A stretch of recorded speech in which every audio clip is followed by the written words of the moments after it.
I support the new dumpster system that y'all are implementing.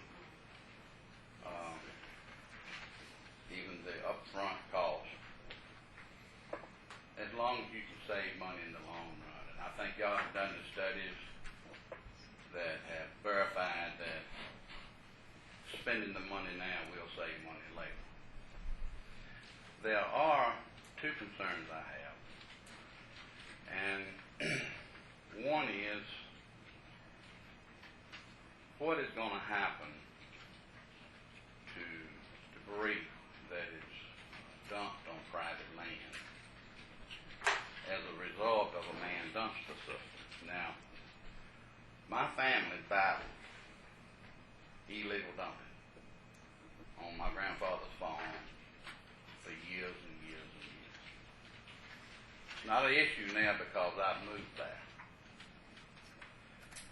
But it's just unreal the times that we had to go down there and clean up truckloads of items. Now, our current system has a lot of stuff dumped at our current dumpster site that shouldn't be. However, on your land. it's not being dumped on private land. Y'all have a truck that goes around and cleans it up every week. I see it. So the current dumpster system pretty much alleviated the illegal dumping on private land, pulling down a woods path somewhere, and there's a pile of shingles, for example. Now, they shouldn't be dumped at the current dumpster site, but at least they're all in one central location where we can get it cleaned up. With the new dumpster system that you're going to, they'll be manned. So people can't just pull in there and dump whatever they want to. And if they're not carrying stuff to the landfill now, I have no reason to believe that they will carry it to the landfill once we have a manned system. And I think we're going to go back to having, maybe not as big a problem as we used to have, but we're going to go back to having a problem with people occasionally finding a pile of shingles, construction material, whatever, dumped on their land.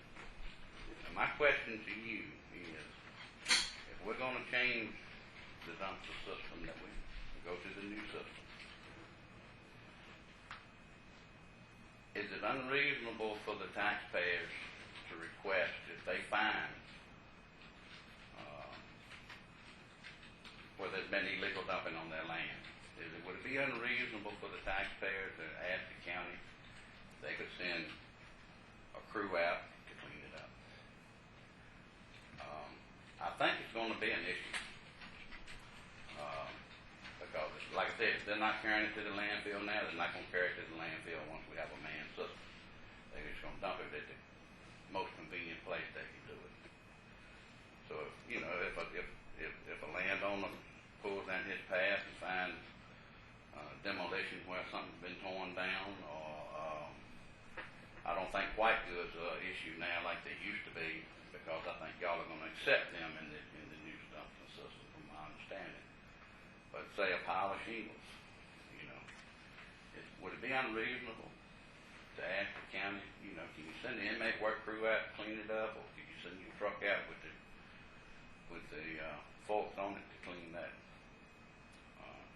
debris up that's been illegally dumped on private property? That's something that I think that y'all need to discuss.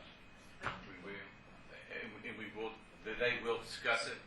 But no, I don't think it's unreasonable for that request to be made to the Board of Supervisors. Right. But I don't know that the board's going to be in the financial position or wants to be put in the liability situation of keeping all the private property clean in Greensville County.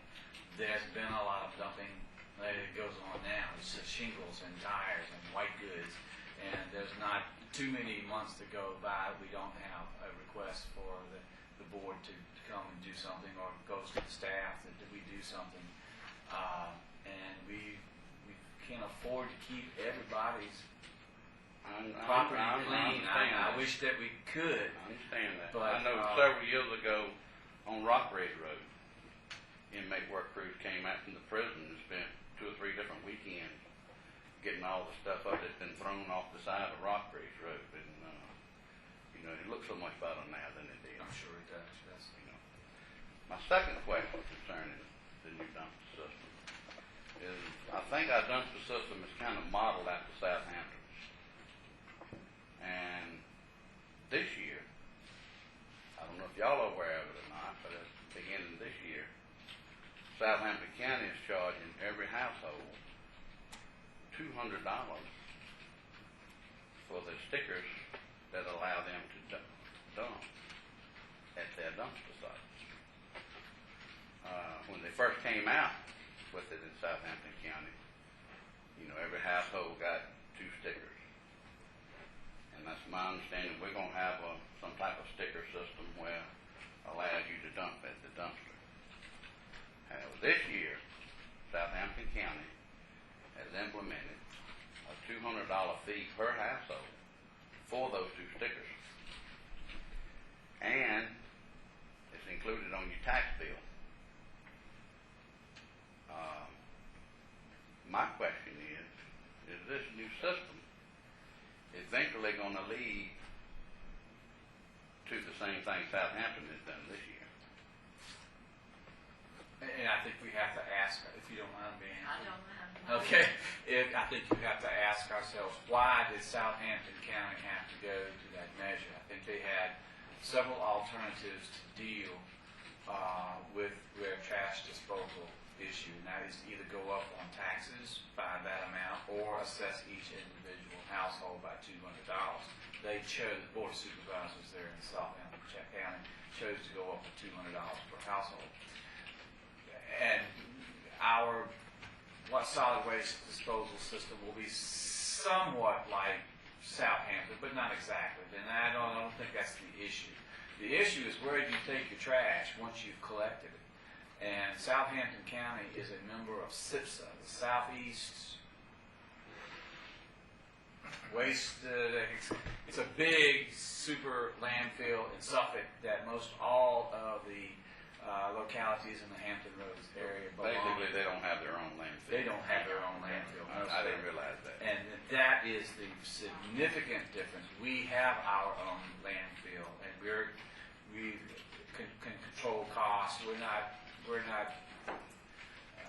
beholden to a third party that may change their tipping fee in 2 or 3 years. The Board of Supervisors just received a report from Dewberry and Davis. And Randy, I'm glad you're here. He's from Dewberry and Davis, though you weren't here for this. But as far as the life of our landfill, and for the next 25 to 30 years, I'm looking for Reggie over here, our staff member who's in charge of that. We'll have to raise our tipping fee a bit on an annual basis for the next couple of years, but we're pretty much got a good handle on what it's going to cost us to dispose of our own solid waste. That's been a priority of the Board of Supervisors for a long time. Be in control of your own destiny. And that decision that was made by the board years ago is really reaping a lot of benefits now for our present constituents, because we don't have to rely on chambers. We don't have to rely on another third-party contractor to dispose of solid waste. We control those costs ourselves. Okay. Well, that pretty well answers my question. Thank you, Mr. Thank you. Thank y'all for Vice President.